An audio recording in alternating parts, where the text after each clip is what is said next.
అంతరంగా దిక్కులేని చావు చచ్చారు కదా. అప్పుడు ఎక్కడున్నాడు ఈయన? యేసు సదాకాలం ఉంటా అన్నాడు కదా వాళ్ళతో. వాళ్ళని కాపాడుకోవాలి కదా. ఆయన చెప్పిన పని మీద పంపిస్తున్నాడు కదా. మరి ఎందుకు కాపాడలేకపోయాడు?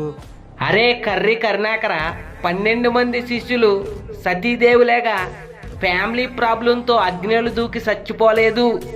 రాముళ్లేగా సరయానదిలో దూకి ఆత్మహత్య చేసుకోలేదు. కృష్ణుల్లేగా కర్మ పాపంతో అస్సలు చచ్చిపోలేదు.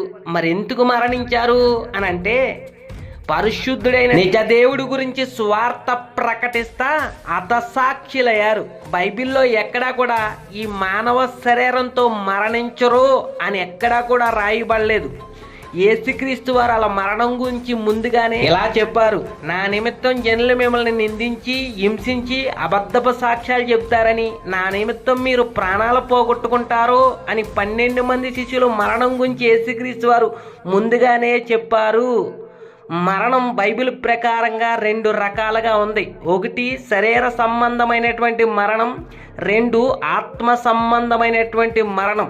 బైబిల్లో ఎక్కువగా ఆత్మ సంబంధమైనటువంటి మరణం గురించి రాయబడ్డది. శరీర సంబంధమైనటువంటి మరణం గురించి చాలా తక్కువగా రాయబడ్డది. కాబట్టి కరుణాకర, ఈ విషయాలు కూడా తెలియకోకుండా అజ్ఞానంగా వాగుతున్నావా?